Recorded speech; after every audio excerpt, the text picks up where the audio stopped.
का कितनी है आज? किससे कंफर्म करवाना पड़ेगा? चलो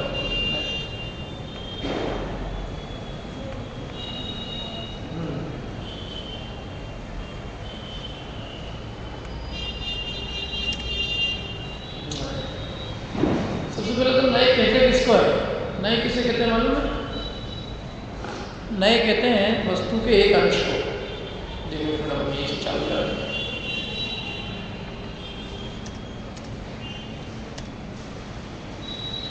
जो वस्तु के एक अंश को ग्रहण करे उसे नहीं कहते। कोई भी वस्तु है उसके एक अंश को बताए।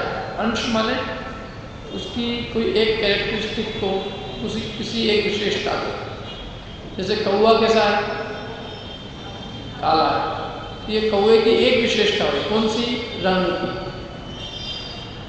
कौवा काले के अलावा कौवा की और भी बहुत सारी कैरेक्टरिस्टिक्स क्या? कौवे का रंग काला है और वो भी ऊपर की चमड़ी का, खून तो लाल। तो अपने कौवे की एक कैरेक्टरिस्टिक्स बताइए। कौवा काला है, कौवा काला मात्र नहीं है, कौवे का रंग काला है। बाकी कौवे का स्पर्श देखो तो खुरदुरा है, कौवे की आवाज़ काँव काँव है, और कौवे की गंध दुर्गंध रूप है, कौवा मांसाहारी है। ऐसे कौवे की अनेक विशेषताएं बताई जा सकती है। लेकिन हम किसी एक विशेषता को मुख्य करके जब उसका कथन करते हैं तो वो कहलाता है नए। मैंने जो वस्तु के किसी एक अंश को ग्रहण करता है उसे कहते हैं नए। और जो संपूर्ण वस्तु को ग्रहण करे उसे क्या कहते हैं? प्रमाण। तो दो चीज़ें मिलेगी आपको, नए और प्रमाण। नए वस्तु के एक अंश को ग्रहण करता है, क्या हुआ? हाँ। और प्रमाण जो है संपूर्ण वस्तु को ग्रहण करता है। जैसे मैं आपसे पूछूं कि आम कैसा होता है? कैसा होता है आम? आम कैसा होता है? आम खाया नहीं खाया? कैसा होता है आम? उसमें क्या है? आम कैसा होता है? मीठा। अब ये आम अकेला मीठा मात्र नहीं है, मीठा उसकी एक विशेषता है। तो आम मीठा है ये उसने एक अंश को बताया है, इसलिए क्या हो जाएगा? नए का कथन हुआ है, प्रमाण का नहीं। प्रमाण तो वस्तु के सर्वांग को कथन करेगा और नए वस्तु के एक देश को बताएगा। ठीक है? तो जो वस्तु के एक अंश को बताता है उसे कहते हैं हम नए। आगे जैसे रंग की अपेक्षा नींबू पीला। नींबू कैसा है? कि पीला। तो किसकी अपेक्षा है? रंग की अपेक्षा है। क्या है कि यदि हम नए के कथन को नए का न मानकर वो प्रमाण का मान लेंगे तो बहुत दिक्कत होगी। क्या दिक्कत होगी? कि कोई आदमी कहेगा कि आम खट्टा है, मीठा है, दूसरा आदमी कहेगा कि आम तो हरा होता है या पीला होता है। एक कहेगा आम पीला होता है, एक कहेगा आम मीठा होता है, तो दोनों आपस में लड़ने लग जाएंगे। वो कहेगा मैं सच्चा तू झूठा, वो कहेगा मैं सच्चा तू झूठा, और दुर्बल चालू। अब क्या करें? बताओ। कौन अपने से पूछा कि बताओ पंडित जी कि ये सच्चा है कि मैं सच्चा? देखो कितना झूठा है। आम मीठा होता है और ये क्या कह रहा है? आम पीला होता है। आप बोल दो कि ये झूठा है, बोल सकते हैं। तो दूसरा वाला कहता है इसको पंडित जी आप समझाओ इसको कि आम जो है वो पीला होता है, मीठा नहीं होता।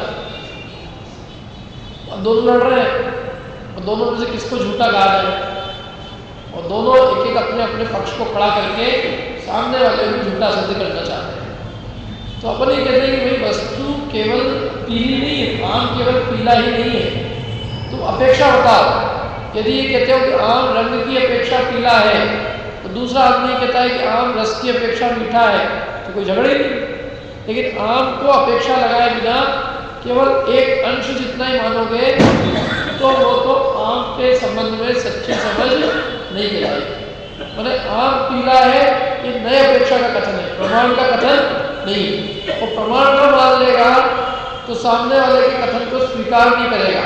और सामने वाले के कथन को स्वीकार नहीं करेगा तो वो उसको झूठा सिद्ध करेगा और उसको गलत मान के उससे विवाद करेगा। तो ये विवाद को नाश करने की एक अचूक उपाय है कि भाई हम सामने वाले की अपेक्षा समझ जाए और ये समझ जाए कि ये नए का कथन है कि प्रमाण का है। यदि ये नए का है तो उसने कोई अपेक्षा लगा के कहा, मतलब उस वस्तु में किसी अपेक्षा से वो बात उसमें है, और अब उसमें एक ही धर्म ऐसी बात नहीं है, उसमें और भी अनेक धर्म पाए जाते हैं। तो किसी ने कह दिया है कि ये रस की अपेक्षा पीला है, या रस की अपेक्षा मीठा है, हमने क्या कहा, रूप की अपेक्षा पीला है, तो दोनों सच्चे। और यदि अपेक्षा निकाल दो और ये कि एक के पीला है एक के मीठा है, तो क्या होगा कि पीला ही होता है मीठा ही होता है। लो शास्त्र में बहुत अच्छा उदाहरण मिलता है हाथी का। मैंने बताया पहले आपको हाथी का उदाहरण। एक गांव में हाथी पहुंच गया और उस हाथी को देखने के लिए सब अंधे इकट्ठे हो गए, सारे के सारे अंधे। अब अंधे गए हाथी को देखने, तो अंधे लोग, एक ने हाथी की टांग पकड़ी और हाथी को टांग जैसा टांग की वजह से पकड़ा, देखा गोल गोल एकदम खंबे जैसा, तो उसने कहा हाथी को खंबे जैसा होता है। एक ने पूंछ पकड़ी, उसने कहा हाथी तो रस्सी के जैसा है। एक ने कान पकड़ा, उसने कहा हाथी सूपड़े जैसा है। एक ने पीठ पकड़ी, क्या, उसने कहा हाथी एकदम खड़े जैसे आसन के समान है। और चारों मिलकर आपस में लड़ने लगे, एक की दूसरा झूठा, दूसरा के पहला झूठा, और लड़ रहे थे चारों। अब इतने में एक शियादवादी जेली आया, अंधा आंख वाला। उस आंख वाले ने पूछा उनसे कि ये क्यों लड़ रहे हो? ये साहब ये झूठ बोल रहे हैं, इनको समझाओ। कौन कह रहा है? अंधा। किससे कह रहा है? आंख वाले से, कि ये दूसरे से झूठे हैं। और कोई कह रहा है कि पूछ जैसा है, कोई कह रहा है कि सुपड़े जैसा है, मैं कह रहा हूँ खंबे जैसा है, और देख लो आप हाथ लगा के खंबे जैसा है। तो उस शियादवादी ने कहा, चारों का विवाद मिटाया और कहा कि चारों अपनी अपनी अपेक्षा से सही है, कोई भी इसमें गलत नहीं है। हाथी टांग की अपेक्षा खंबे जैसा है, पूंछ की अपेक्षा रस्सी जैसा है, और कान की अपेक्षा सुपड़े जैसा है। अब यदि अपेक्षा समझ ली तो सारे विवाद का हल हो गया। और अपेक्षा नहीं समझेंगे तो क्या होगा? खड़ी हुई। एक आदमी के ये मेरे पिताजी है, मेरे पिताजी, दूसरा कहते हैं पोते जी है, ये बेटा है। अब तीनों लड़ रहे हैं, एक कह रहा पिता है, एक कह रहा बेटा है, एक कह रहा पोता है। जब पिता है वो बेटा कैसे होएगा? और बेटा है वो पिता हो सकता है? जो पिता है वो बेटा हो सकता है क्या? और जो बेटा है वो पिता हो सकता है? जो माँ है वो बेटी हो सकती है, जो बेटी है वो माँ हो सकती है, जो सास है वो बहू हो सकती है, और जो बहू है वो सास हो सकती है। अरे हो सकती है, किसी की बहू है तो किसी की वो सास है। किसी के घर में सास की भी सास होती है ना किसी घर में, तो बीच में रहती बीच वाली, तो दोनों रोल प्ले करती है। इसलिए तो कहते हैं कभी बहू भी कभी सास भी कभी बहू थी। तुम भी तो कभी वही थी, और कभी थी क्या भी हो सकता है, तुम भी तो वो हो सकती हो ना। तो जो खुद तुम हो, तो तुम अपने आप को जिस तरह का व्यवहार चाहती हो वैसे व्यवहार तुम दूसरों से करो, कि नहीं मेरे साथ जो हुआ है वो मैं दूसरों के साथ चलता है, ये बताओ। तो भैया तू दोनों ही तेरे अंदर धर्म हो सकते कि नहीं हो सकते? सास का बहू का एक साथ। ऐसे कोई पिता है तो पुत्र नहीं हो सकता।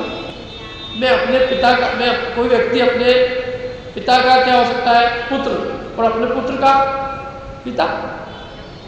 दोनों धर्म होते ही नहीं होते। इसलिए वस्तु में समस्त धर्मों की जो स्थापना करता है अपेक्षा लगा के, वो होता है नए वस्तु के एक अंश मात्र को ही संपूर्ण वस्तु स्वीकार नहीं करता। वो कहता है वस्तु में इतना ही नहीं है और भी है।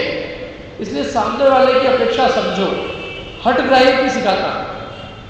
जो नए को नहीं मानता है वो अपनी बात को ही मानता है कि मैं जो कह रहा हूँ वही संपूर्ण वस्तु है, और जो नए को मानेगा वो कहेगा कि वस्तु इतनी भी है, वस्तु और भी है, तुम जो कह रहे हो वो भी सही है और हमारी जो अपेक्षा है वो भी सही है। इसलिए लड़ने की बात नहीं है, यहाँ तो परस्पर में एक दूसरे की अपेक्षा समझने की बात है। तो यहाँ पे अपन ने देखो नए की परिभाषा दी कि वस्तु के एक अंश को ग्रहण करें और नए है। जैसे रंग की अपेक्षा नींबू पीला है, रस की अपेक्षा नींबू खट्टा है, और आकार की अपेक्षा नींबू गोल है, रंग की अपेक्षा पीला है और स्पर्श की अपेक्षा चिकना है। जैसे नींबू में हजारों धर्म हो सकते हैं, तो किसी एक धर्म को मुख्य करे, जो किसी एक धर्म को बताए वो क्या है? नए। अब आगे चलते हैं। ये नए शुद्ध ज्ञान का अंश है, मतलब वस्तु के स्वरूप को बताता है, वस्तु के एक अंश को बताता है, और वस्तु के एक अंश को सच्चा जैसा है वैसा का वैसा बताता है। इसलिए नए जो है वो सम्यक ज्ञान का अंश है, मतलब नए मिथ्या ज्ञान नहीं है, नए क्या है? सम्यक ज्ञान। सम्यक ज्ञान के अंश को ही नए कहते हैं। अंश है, अंशी नहीं। अंशी क्या है? प्रमाण है वो अंशी, और नए है वो अंश है। तो सम्यक ज्ञान का जो अंश है उसका नाम क्या है? नए है। नींबू है वो रंग की अपेक्षा पीला है, ये जो ज्ञान है ये सच्चा है कि झूठा है? सच्चा है। नींबू को केवल पीला माने तो झूठा, रंग की अपेक्षा पीला माने तो सच्चा है। इसलिए सम्यक ज्ञान का यह अंश है। अंशी भी, अंशी तो पूरी चीज को जानता है, और अंश वस्तु के एक अंश को जानता है। अरे वो बात नहीं अभी है, अपने अभी वो बात नहीं है कि सम्यक दृष्टि का सारा ज्ञान सच्चा, मिथ्या दृष्टि का ज्ञान। अपन तो कह रहे हैं ये जो बात है, जो नए को जो समझेगा तो उसको सम्यक ज्ञान प्रकट ही हो जाएगा। या तो हमने नए को समझा नहीं है, समझ ले तो उसका फल है सम्यक ज्ञान की प्राप्ति। दूसरी बात, नए कथन करने की शैली है। नए कोई वस्तु नहीं है क्या? कोई भी चीज है तो उस वस्तु के अंदर नए नहीं लगे, मतलब वस्तु के समझाने में तो नए लगेंगे, लेकिन वस्तु अपने आप में नए नहीं है। जैसे नींबू है तो नींबू कौन सा नए है? निश्चय नए है कि नींबू व्यवहार में है? तो नींबू न निश्चय नए है न नींबू न व्यवहार में है। नींबू के कथन करने में निश्चय व्यवहार की आवश्यकता पड़ेगी। नींबू खुद निश्चय व्यवहार नहीं है। नए को, नए की आवश्यकता वस्तु के स्वरूप को समझने में और वस्तु के स्वरूप का कथन करने में लगती है। नए स्वयं वस्तु नहीं होते, ये तो कथन करने की एक शैली है, और इस शैली से हम संपूर्ण वस्तु को समझते हैं। कारण ये कि हमें वस्तु के एक एक अंश को अच्छी तरह से समझना है, क्योंकि एक अंश को जब तक गहराई से नहीं समझेंगे तब तक वो अंश समझ में नहीं आएगा। तो जब हम एक एक अंश को वस्तु के अंदर समझेंगे तो हमको पूरी वस्तु समझ में आएगी। तो उस वस्तु के एक एक अंश को समझने के लिए हमने किसका उपयोग किया? नए का उपयोग किया। इसलिए कथन करने की शैली। अब नए किस में लगते हैं और किस में नहीं लगते? तो एक तो वाणी में नए लगते हैं, नए लगेंगे कहने में। व्यक्ति है, व्यक्ति तो जो है सो है। उदाहरण के लिए जैसे जो घड़ा है, घड़ा तो घड़ा निश्चय है कि व्यवहार? कोई भी घड़ा है तो घड़ा निश्चय है कि व्यवहार? घड़ा न निश्चय है न व्यवहार। घड़ा तो घड़ा, वो घड़ा जिस चीज का बना है, समझ लो मिट्टी का बना है, तो वो मिट्टी का बना है, उसको मिट्टी का घड़ा कहना ये निश्चय है। और मिट्टी का घड़ा नहीं कह के घड़े में जो चीज रखी है, घी रखा है, तो उसको घी का घड़ा कहना तो व्यवहार। घड़ा तो बेचारा घड़ा है, घड़े के कहने में नहीं लगेंगे, घड़े में नहीं लगेंगे। आप घड़े को यदि कहो कि मिट्टी का है तो निश्चय है, घड़े को यदि मिट्टी का ना कहते मिट्टी का कहो तो व्यवहार। जो वस्तु जैसी है उसको वैसा का वैसा कथन करे तो निश्चय, और जैसी है वैसी कहीं वैसी कथन न करके अन्य रूप से कथन करे तो व्यवहार। कोई हमारे मुस्लिम आदमी आया और हमारे मित्र ने हमसे पूछा कि कौन है ये, तो हमने कहा ये हमारे चच्चा जी। अब हमारे को कोई चच्चा जी नहीं है। उसने बच्चे ने कहा कि चच्चा जी कैसे हो सकते हैं, तुम्हारे चाचा जी को तो हम सब जानते हैं कि वो तुम्हारे चाचा जी हैं, और ये तो खान है, पठान है, तुम्हारे पठान कैसे चाचा जी हो गए। तो अब वो तो जो थे सो थे, लेकिन चाचा जी नहीं थे और उनको अपने चाचा जी कहा, तो ये क्या हुआ व्यवहार। और अपने असली चाचा को चाचा कहना निश्चय। तो फिर इस व्यवहार की आवश्यकता क्यों? यदि जो वस्तु जैसी नहीं है उसको वैसी कहना तो गलत है ना। जो है जैसा वैसे ही कहना चाहिए। मिट्टी के घड़े को मिट्टी का कहना चाहिए, और मिट्टी का घड़ा नहीं है तो उसको घी का घड़ा क्यों कहना चाहिए? है मिट्टी के घड़े को घी का घड़ा नहीं कहना चाहिए। ऐसे ही जो हमारे चाचा नहीं है उनको चाचा नहीं कहना चाहिए। इसकी आवश्यकता क्या है? मतलब व्यवहार नहीं जो वस्तु के यथार्थ स्वरूप को कथन नहीं करता है, तो ऐसे व्यवहार नहीं की उपयोगिता क्या है? और ऐसे व्यवहार नहीं को जिनवाणी में स्थान ही क्यों मिला है? जो व्यवहार स्वयं ही ये कह रहा है कि हम जो बात कहते हैं वो सच्ची नहीं है, तो जो बात सच्ची नहीं है ऐसी चीज को जिनवाणी में स्थान क्यों मिला? क्यों मिला उसको स्थान? बता सकता है? देखो अभी मैंने दो उदाहरण दिए कि ये हमारे घर में कोई आवे, हमारे पड़ोसी कोई आ गया, और हमने अपने मित्र को समझाने के लिए कहा कि हमारे चाचा जी, जिसमें घी भरा है, उस घड़े को हमने नाम दिया घी का घड़ा है। इसकी आवश्यकता क्यों है? इसकी आवश्यकता लोक व्यवहार चलाने के लिए। लोक व्यवहार में ये नहीं देखा जाता कि ये किससे बना है। लोक व्यवहार तो जिस उसमें जो भरा है हम उससे उसका कथन कर देंगे, क्योंकि लोग उससे परिचित है। उस घड़े की प्रसिद्धि इसी बात से है कि इसमें घी भरा है, तो बच्चा यही जानता है कि ये काय का घड़ा है, घी का घड़ा है। माँ यदि उससे कहेगी कि बेटा मिट्टी का घड़ा लेके आना, तो मिट्टी के घड़े तो 5-6 भरे हुए हैं, अब कौन सा घड़ा लेके आना? और माँ को चाहिए घी, तो माँ के प्रयोजन की पूर्ति मिट्टी का घड़ा नहीं करता है, माँ के प्रयोजन की पूर्ति कौन करता है? घी का घड़ा। ऐसे ही हमारे घर में कोई बाहर का आदमी आएगा तो उसको ये तो ही नहीं कहेंगे कि पड़ोसी है, कभी भी आ जाते हैं, तो ठिकाना नहीं है, रात बिरात कभी भी आके परेशान करते हैं। और मुसलमान में ऐसा कहेंगे अपन कि सामने भाषा में तो इतना प्यार से कहेंगे चाचा है, समझने वाला भी समझ जाएगा कि ये कौन से चाचा जी है, व्यवहार के चाचा। तो अज्ञानी जगत में लोक व्यवहार में ऐसी बात उल्टी चलती है और उसका अभिप्राय समझ लिया जाता है कि इसका अभिप्राय क्या है। तो इसलिए उसकी आवश्यकता पड़ती है, क्योंकि हर जगह सच्ची बात करेंगे तो लोक व्यवहार चलाना मुश्किल हो जाएगा। सास अपनी बहू को कहती है कि बेटा तो नहीं यही है, जरा तेरे को थोड़ा काम करती है कि ये जो कचरा है ना, ये कचरा तो फेंक दे, लेकिन एक चीज का ध्यान रखना, आदमी देख के कचरा फेंकना। क्या करना? आदमी देख के कचरा फेंकना। आधे घंटे लगाई नहीं वो कचरा फेंक। सासू जी ने क्या करना कि बेटा क्या हुआ, कचरा फेंक के नहीं कि क्या करो, अंदर आदमी दिखाई नहीं। आदमी देख के कचरा फेंकने की कही थी, और आदमी दिखेगा तो कचरा फेंकूंगी ना, आदमी दिखा था तब बोला तो क्या, आदमी देख के कचरा फेंकना। उसका अर्थ क्या है कि जब आदमी नहीं दिखे तब कचरा फेंक। तो कचरा ऐसे ही होता है, और कचरी के अंदर उसका प्रयोजन समझ लिया जाता है कि उसका प्रयोजन क्या है। जैसे जिनवाणी में भी जगह जगह व्यवहार ऐसे कथन किए गए।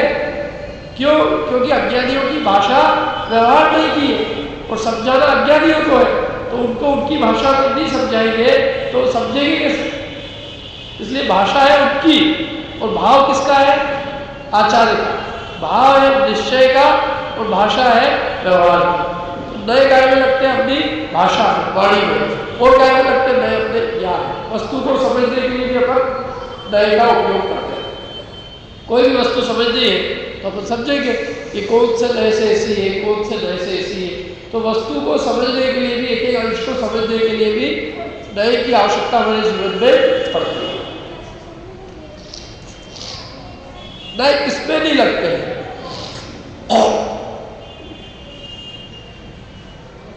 किसमें लगते हैं तो तुमने समझ लिया, किसमें लगते हैं? वाणी में और ज्ञान में। किसमें नहीं लगते? देखो, एक तो वस्तु में नहीं लगते, कभी भी किसी वस्तु में नहीं लगते, और किसी क्रिया में नहीं लगते। पूजा करना उद्देश्य है कि व्यवहार है? पूजा व्यवहार, पूजा व्यवहार है। और स्वाध्याय वो निश्चय है, क्योंकि निश्चय की पार्टी वालों को और व्यवहार की पार्टी वालों को।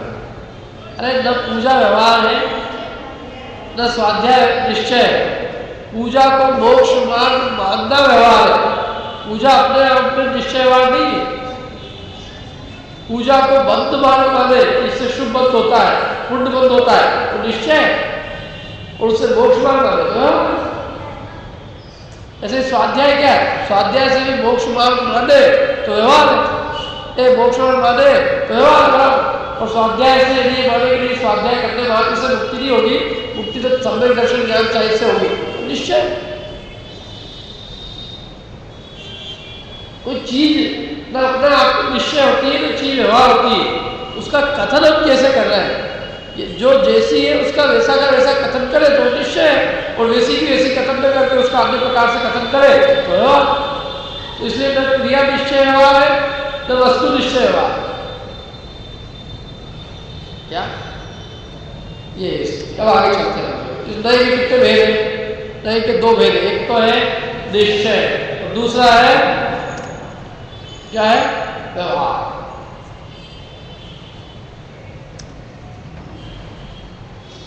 ये अध्यात्म के नए, दो तरह के नए होते हैं, एक तो आगम के नए और दूसरा अध्यात्म के नए।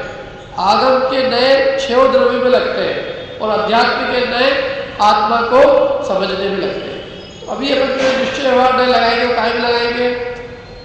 अपने आत्म स्वरूप को समझने, या छह द्रव्य पे नहीं लगाएंगे, उद्गल पे नहीं लगाएंगे, धर्म पे, अधर्म पे, आकाश काल पे, किस पे लगेंगे? अपने आत्म स्वरूप को समझने कि हम कैसे, क्योंकि हमें अपने आप को समझना है, तो हम अपने आप को समझने के लिए नयों के माध्यम से समझेंगे। इसलिए ये अध्यात्म के नए। अध्यात्म का मतलब ही होता है आत्मा को जानना, उसका नाम है अध्यात्म। तो आत्मा को जानने के लिए नए होते हैं निश्चय और व्यवहार। और छह द्रव्य को जानने के लिए कौन से नए होते हैं? बताओ, पीछे वाले बालकनी वाले। छह द्रव्यों को जानने के लिए कौन से नए होते हैं? आगम के नए कौन से होते हैं? द्रव्यार्थिक और पर्यायार्थिक। और अध्यात्म के नए होते हैं निश्चय और व्यवहार। निश्चय नए किसे कहते हैं? सीधी सीधी परिभाषा है, जो वस्तु जैसी है उसे वैसा का वैसा कहना, ये तो कोई वाणी की बात है। और जो वस्तु जैसी है उसको वैसा का वैसा जानना, ये वही ज्ञान। मतलब वस्तु जैसी है उसको वैसा का वैसा यथार्थ स्वरूप से जानना, जैसी है वैसी जानना, और वैसी की वैसी कहना निश्चय। यथार्थ निरूपण या यथार्थ जानना सो निश्चय, और अयथार्थ वो क्या हो जाएगा? व्यवहार। यथार्थ निश्चय।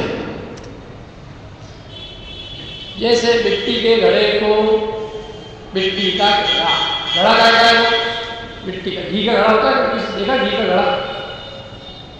घरों में मिल जाएगा। कुम्हार की दुकान पर नहीं मिलेगा। कुम्हार की दुकान पर क्यों? एक घड़ा लेके क्या करते? घी का। क्या हमारी माँ ने कहा बेटा? हमारे घर पे तो हमने घी के घड़ा देखा है, इसलिए तू हमको घी का घड़ा दे।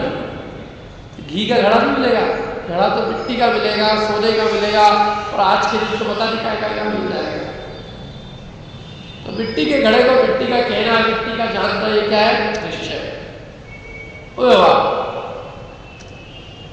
जो वस्तु जैसी नहीं है उसे निमित्त आदि की वजह से वैसा कहना, संयोग की वजह से वैसा कहना, उसे उसका नाम क्या है? व्यवहार। जैसे मिट्टी के घड़े को घी का संयोग देखकर घी का घड़ा कहना, उसका संयोग था इसलिए। उसके साथ में देखकर वैसे ही करिए। घड़ा क्या का है? घी का। घड़ा तो मिट्टी का है।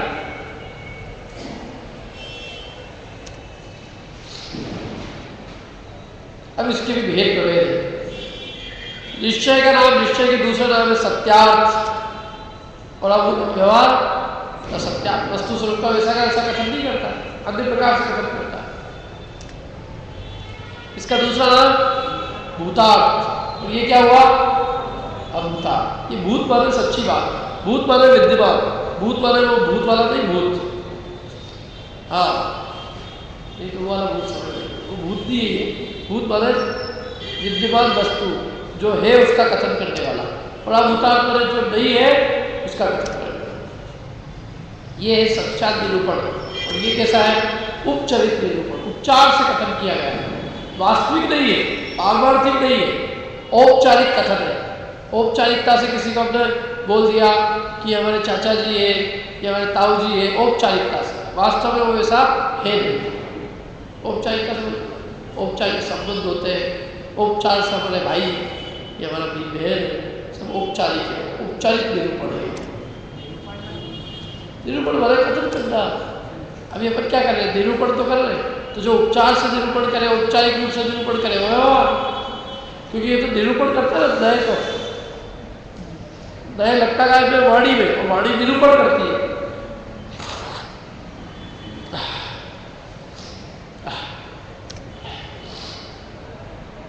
जो लोग नहीं आए ना, अगली बार उनको बोलना पड़ेगा भाई हमको बुखार में भी आ रहे हैं, उनको नहीं।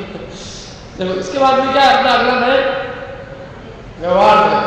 तो इसके भेद प्रभेद अपन देखते हैं कौन कौन से भेद है इसके, कितने व्यवहार नहीं के भेद है, और भेदों के भी भेद किसके। भेद बने सबसे पहली ब्रांच, और भेदों के भी भेद को क्या कहते हैं? प्रभेद। क्या? जैसे पिताजी के बच्चे कितने हैं? 2, और बच्चों के बच्चे वो पोते। तो ऐसे ही यहाँ व्यवहार नय के जो भेद है उनको कहेंगे भेद। व्यवहार नय के भेदों को भी भेदों के भी भेदों को क्या कहेंगे? प्रभेद। तब सबसे पहले अपन देखते हैं व्यवहार नय के भेद कितने हैं। कितने भेद है व्यवहार नय के? 2। एक है असद्भूत,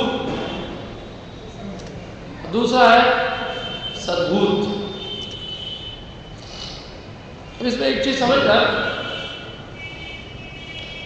कि अपन ने समझा तो अभी क्या है कि जो वस्तु जैसी है वैसा का वैसा कथन नहीं करे उसका नाम क्या है? व्यवहार। जबकि व्यवहार के बदले 2 भेद कर दिए, एक असद्भूत और एक सद्भूत। तो सद्भूत तो वस्तु में है ना, फिर सद्भूत को व्यवहार क्यों कहेंगे? सद्भूत तो मतलब वस्तु के अंदर पाई जाए उसका नाम है सद्भूत, और असद्भूत मतलब जो वस्तु में पाई भी नहीं जाए उसका नाम है असद्भूत। तो अभी अपन आगे बताएंगे सद्भूत भी व्यवहार क्यों कहा जाता है। अभी तो आप दोनों के नाम याद कर लो कि व्यवहार के कितने भेद हैं, कौन कौन से भेद हैं व्यवहार के? 2। क्या? एक असद्भूत और दूसरा सद्भूत। सद्भूत का मतलब ये कि जो वस्तु में पाई जाए उसका नाम है सद्भूत, और असद्भूत मतलब जो वस्तु में किसी प्रकार से न पाया जाए उसका नाम क्या है? असद्भूत। अब देखो इसके 2 भेद हैं, असद्भूत सद्भूत है ना। तो सीधा सीधा समझना हो तो असद्भूत का काम होता है भिन्न भिन्न वस्तुओं में अभिन्नता का व्यवहार करना। क्या काम है इसका? है भेद है, वस्तु में भेद है, वस्तु अलग अलग है, और अलग अलग वस्तुओं में एक पने का व्यवहार कराना। हम सब एक है, घर के अंदर लड़ाई कर रहे हैं, और यहाँ क्या कह रहे हैं मंदिर में? हम सब एक है। एक है नहीं, अलग अलग है। कोई मंदिर के लिए चंदा मांगने आया, क्या? तो बोले दे तो दिया हमारा भैया ने, तो भैया ने दिया, तो भैया का घर अलग है और तुम्हारा अलग है कि नहीं? हम सब तो एक ही है। आपने अलग अलग कैसे मान लिया? भले ही अलग अलग घरों में रहते हो, लेकिन हम सब क्या है? एक है। तो है अलग अलग। अभी लेने का मौका अगर टीका कर रहा हो, टीका, और टीका करने छोटे भैया को लिफाफा मिल जाए तो बड़े भैया नाराज हो जाए कि मेरा लिफाफा। तो लेने के समय में तो अपना अलग अलग है, और देने के समय में एक है। अपन करते हैं कि लौकिक व्यवस्था में बहुत चतुर है अपन, तो है अलग अलग होने पर भी एक पदे का व्यवहार करा है। वो क्या है? असद्भूत, भेद है। माने हमारा दो वस्तुओं में बिल्कुल अलग अलग वस्तु है, भिन्न भिन्न है, उन दोनों में भेद है, और फिर भी भेद होने पर भी उनको क्या कहना? एक कहना, अभेद करना उसमें। वो किसका काम है? असद्भूत का। दो परिवार अलग अलग, उदाहरण के लिए, और दोनों परिवार को मिला के क्या कर दिया? एक ही है। ऐसे दो बिल्कुल जुदी जुदी वस्तु है, उनकी जाति अलग अलग है, और अलग अलग जाति की होने पर भी उन दोनों को एक कहना, ये क्या किसका काम है? असद्भूत द्वय का काम। जैसे उदाहरण के लिए शरीर और आत्मा, ये एक ही है कि अलग अलग है? एक जाति के हैं कि अलग अलग जाति के हैं? अलग अलग जाति के। शरीर है अचेतन जाति का और आत्मा है चैतन्य जाति का। शरीर में ज्ञान नहीं है और आत्मा में ज्ञान है। शरीर अनेक पुद्गल परमाणुओं का बना हुआ है और आत्मा किसी भी पुद्गल परमाणु का बना हुआ नहीं है। शरीर अनंत पुद्गल परमाणुओं का पिंड है और आत्मा तो एक ही है। आत्मा एक है और शरीर अनंतों का पिंड है। और शरीर तो शादी मतलब नया मिला है और नष्ट होने वाला है, और आत्मा अनादिकाल से है और अनंत काल तक रहने वाला है। इस प्रकार से हम देखते हैं कि दोनों में बिल्कुल भिन्नता है, लेकिन भिन्नता होने पर भी दोनों में जो अभिन्नता का व्यवहार करा है उसको हम क्या कहेंगे? असद्भूत व्यवहार नहीं। जैसे आप क्या मनुष्य, तो मनुष्य ये जो कथन है ये सद्भूत है कि असद्भूत है? हम मनुष्य है, तो हम मनुष्य, ये सद्भूत में जाएगा कि असद्भूत में? अपन मनुष्य नहीं तो सद्भूत में हुआ ना, असद्भूत में क्यों जाएगा? कोठारी जी, असद्भूत में क्यों जाएगा? सद्भूत में जाएगा। मैं मनुष्य हूं, ये कथन कौन से नए में जाएगा? सद्भूत में जाएगा कि असद्भूत में जाएगा? कितने लोग कह रहे हैं कि सद्भूत में जाएगा, कितने लोग कह रहे हैं असद्भूत में जाएगा? अरे वाह, 100% मार्क्स। असद्भूत तो इसलिए जाएगा ये क्योंकि दोनों बिल्कुल अलग अलग वस्तु है। शरीर और आत्मा बिल्कुल जुदी जुदी वस्तु है और उन दोनों को एक मिला के मनुष्य नाम मिला है। आत्मा अकेले का तो मनुष्य है क्या?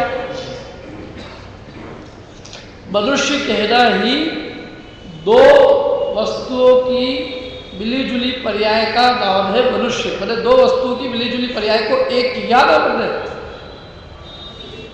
शरीर है मनुष्य का, आत्मा मनुष्य नहीं है।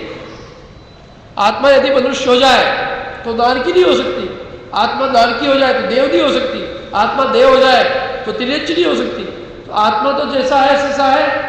ये जो मनुष्य, तिर्यंच, देव, नारकी, ये सब तो किसके भेद है? शरीर के हैं। अपन पुरुष है, ये शरीर से है कि आत्मा से?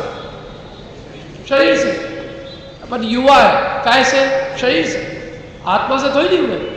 आत्मा से यदि युवा होए तो युवा अवस्था का नाश हो जाए तो आत्मा का भी नाश हो जाना चाहिए, लेकिन युवा अवस्था नष्ट हो जाती है, वृद्धावस्था आ जाती है, आत्मा फिर भी बना रहता है। तो इसका मतलब है कि वो शरीर की अवस्था थी, आत्मा की नहीं थी। क्योंकि आत्मा की अवस्था होती तो वो नाश होने पर आत्मा का भी क्या हो जाता? नाश हो जाता। तो मनुष्य दो मिली हुई पार्टी का नाम है। क्या? खिचड़ी का नाम है मनुष्य। किसकी खिचड़ी? शरीर और आत्मा की खिचड़ी का नाम है मनुष्य। ऐसे किसी को तिर्यंच कहना, तो ये भी हमने दो अलग अलग वस्तुओं में एक का व्यवहार कर दिया। शरीर और आत्मा दो चीज थी, उसको मिला के क्या कर दिया? पता ये तिर्यंच है, ये देव है, ये नारकी है, ये एक इंद्रिय है, ये दो इंद्रिय है, ये तीन इंद्रिय है। ये सब किससे है? ये सब असद्भूत व्यवहार कैसे? अपन कौन से योग वाले हैं? मन योग वाले, वचन योग वाले, काय योग वाले, स्त्री है कि पुरुष है, नपुंसक है, क्या है? ये सब कैसे कहलाएगा? ये सब असद्भूत व्यवहार।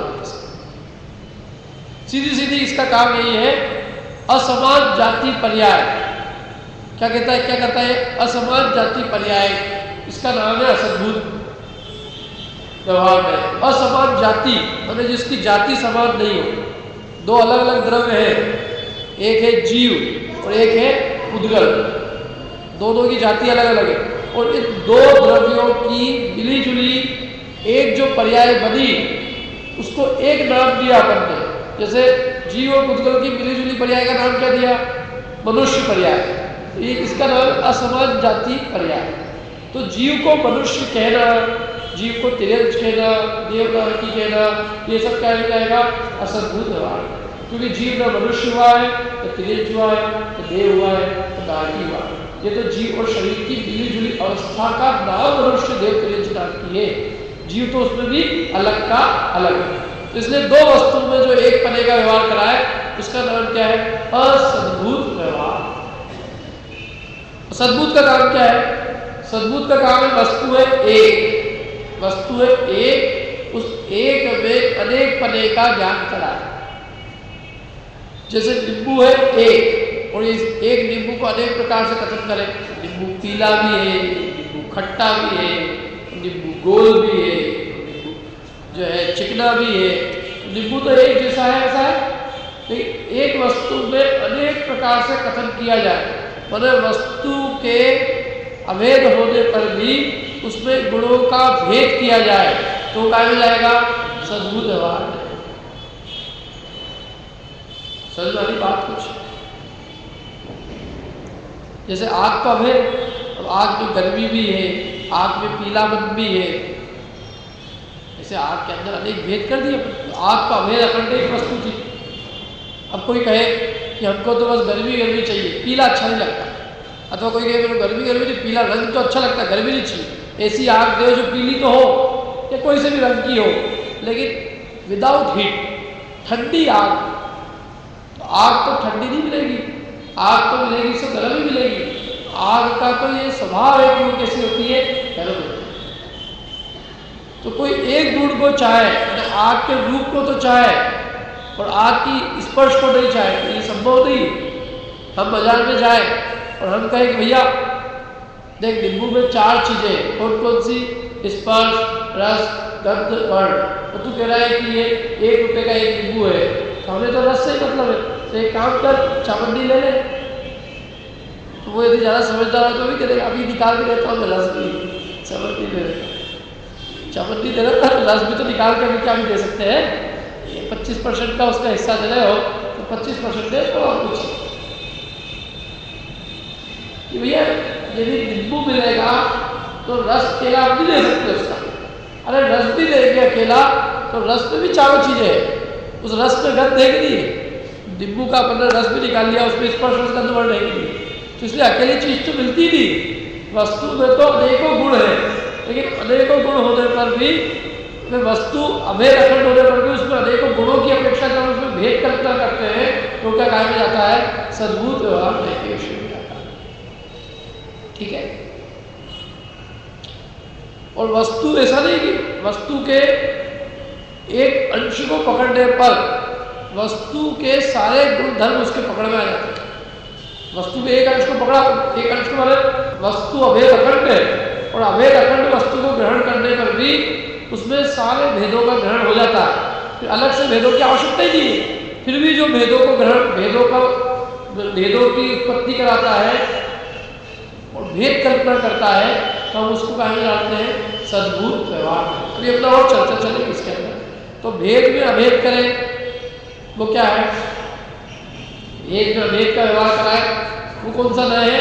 असद्भूत। और अभेद में भेद का व्यवहार कराए सद्भूत।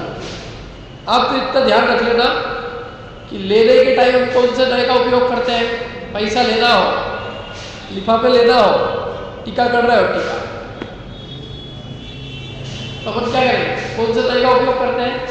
सद्भूत का।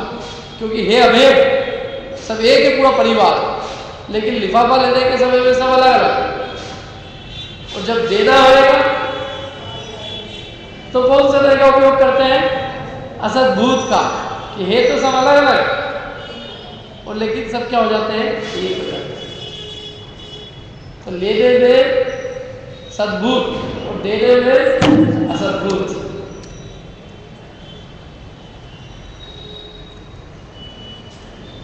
असद्बुद्ध दे दे। हम सब एक, भले अलग अलग परिवार, वो चतुर है लोग,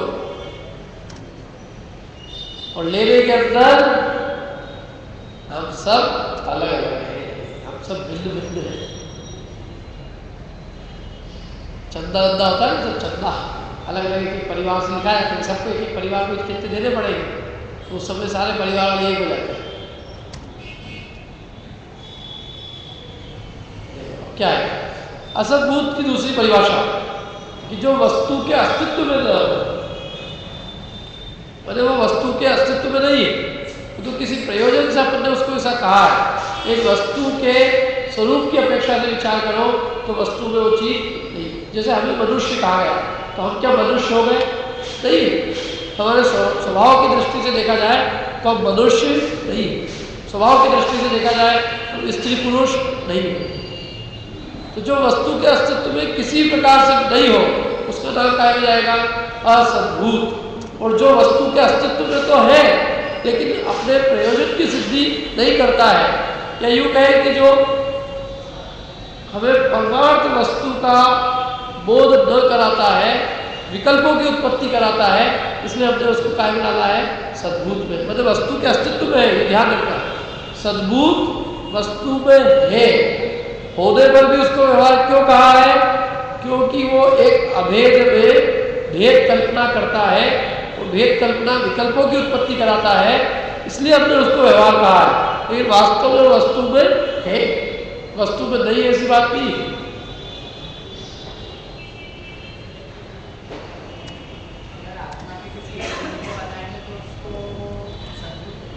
आत्मा में ज्ञान है, आत्मा में दर्शन है, आत्मा में चारित्र है, ये सब काय में जाएगा? सद्भूत में।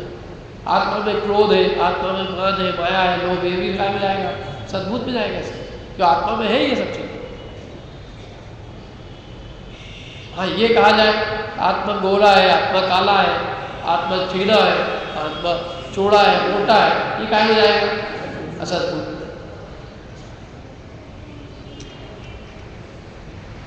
अब इसके भी भेद है। और पहले तो अपन दही के दो भेद किए। दही के दो भेद कौन से है?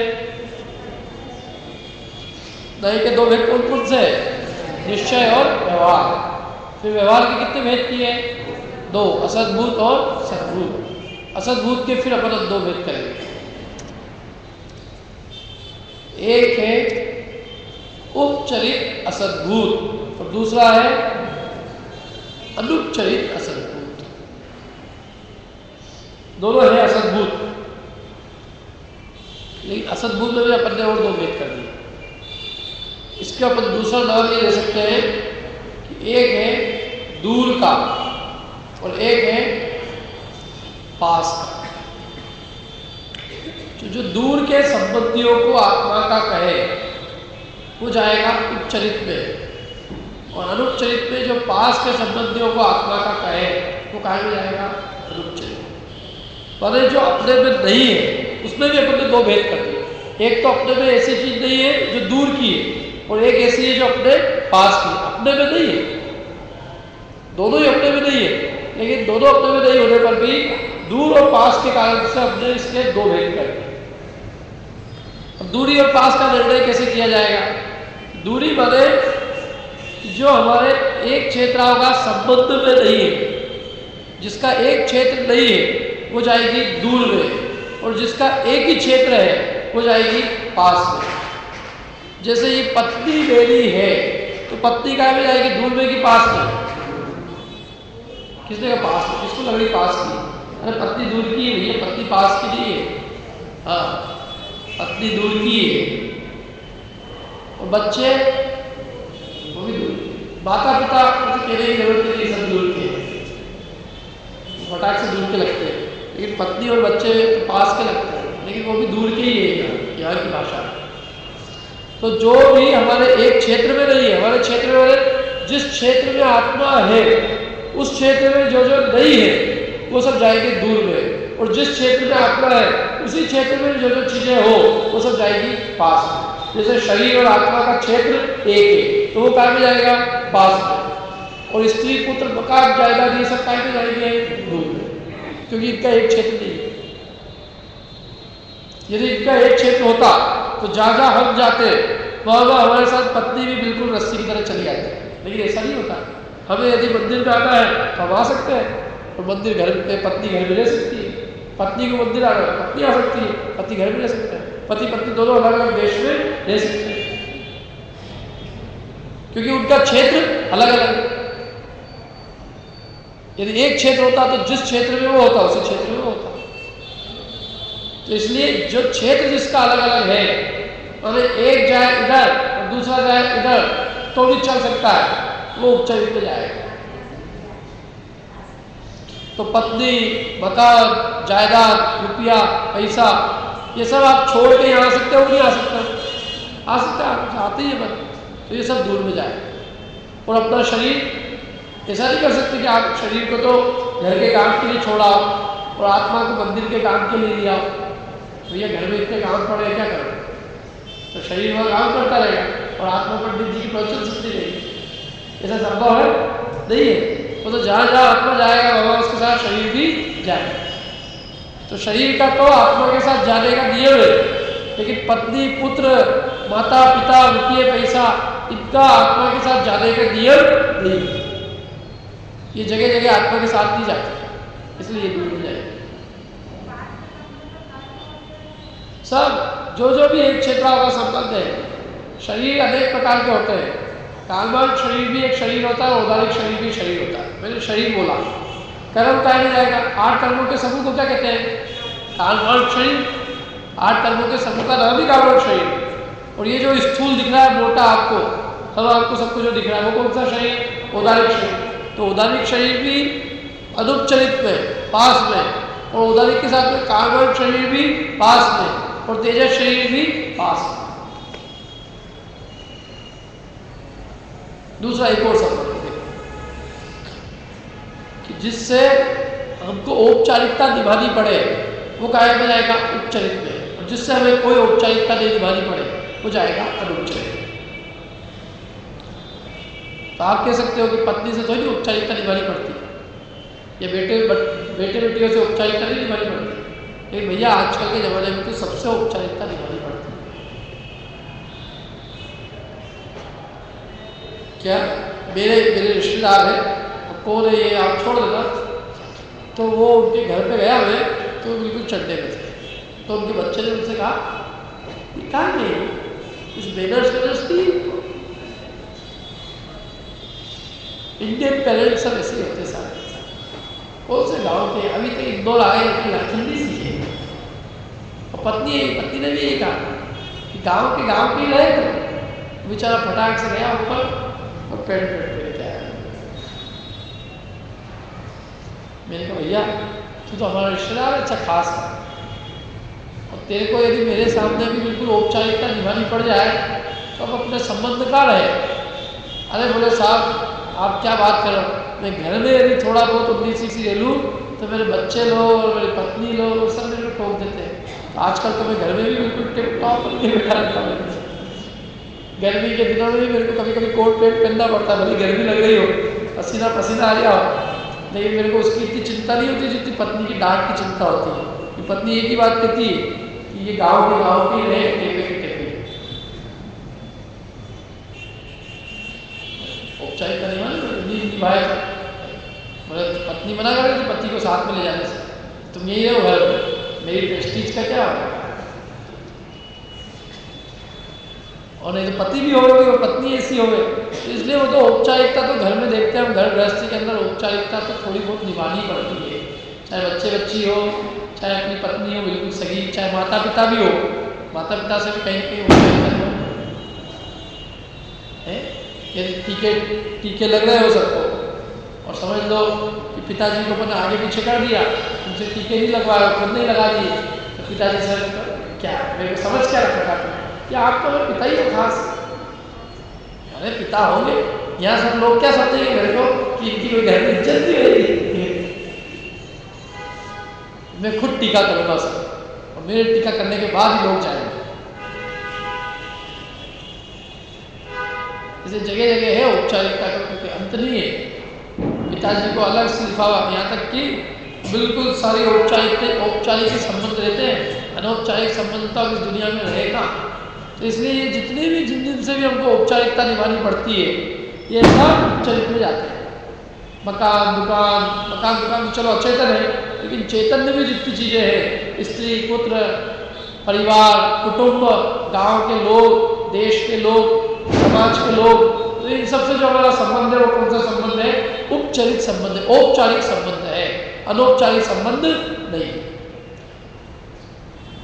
अथवा तीसरी परिभाषा, जिसका संबंध हमारे साथ में जन्म से मरण तक न रहे वो काय में जाएगा? उपचारिक में। और जिसका जन्म से मरण तक साथ रहे वो जाएगा अनुपचारिक। स्त्री का नियम है कि जन्म से मरण तक साथ रहेगी। यदि स्त्री जन्म से साथ रहेगी तो बहन हो जाएगी, पत्नी नहीं बन पाएगी। और मरते दम तक सब पति पत्नी साथ में नहीं मरते, और साथ में मरने की भी जरूरत भी नहीं है। साथ मतलब वो पहले चले जाए, पति पहले चले जाए, पत्नी पहले चले जाए, इसलिए उनके जन्म से मरण तक साथ रहने का कोई नियम नहीं। पिताजी अपने को जन्मते समय, माताजी अपने को जन्मते समय साथ मिली हो, लेकिन मरण समय तक साथ रहेगी क्या? नहीं रहेगी। पत्नी अपने को बीच में मिली हो, मरते दम तक भले ही साथ रहे, लेकिन वो जन्मते समय नहीं थी, वो बीच में मिली थी। भाई बीच में मिला हो, बीच में चले जाए, अथवा जन्मते समय मिला हो, बीच में मर जाए।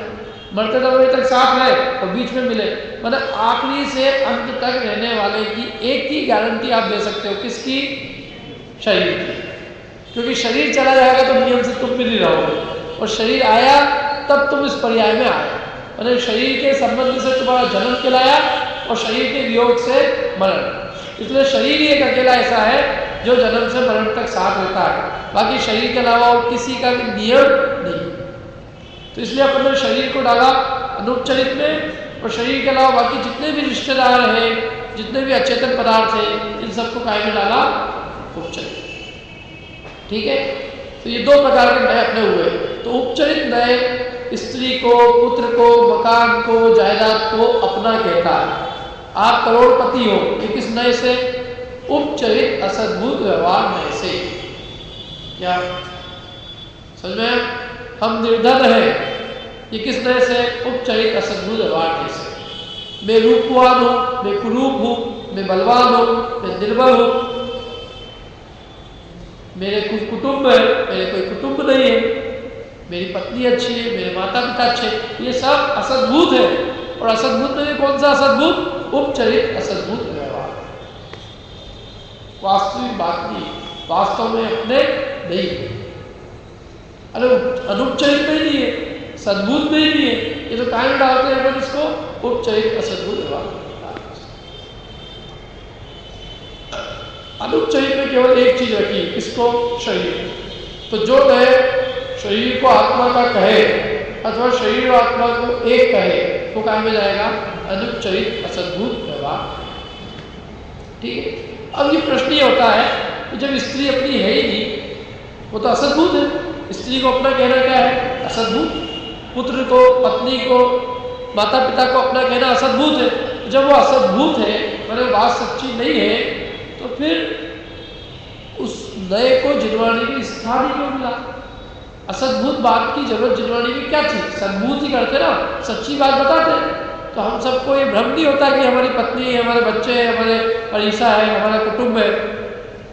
असद्भुत नए की आवश्यकता क्यों पड़ी, और क्यों आप उनको असद्भुत नए बता रहे हो?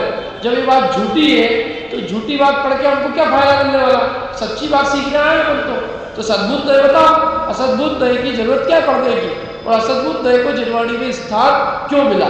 चाहे वो उपचरित हो चाहे अनुपचरित हो, किसी प्रकार के असद्भुत व्यवहार नए को जिनवाणी में क्यों स्थान मिला है, क्या इसकी उपयोगिता है, इसकी चर्चा पर अगली बार करेंगे। तब तक के लिए आप सब दिवाली मनाइए। अपना समय भी हो गया है, ठीक है। जिनवाणी स्तुति के लिए सब लोग खड़े हो। कोई प्रश्न किसी का तो पूछ लेना इसके बाद, बाकी जिनवाणी स्तुति के लिए सब लोग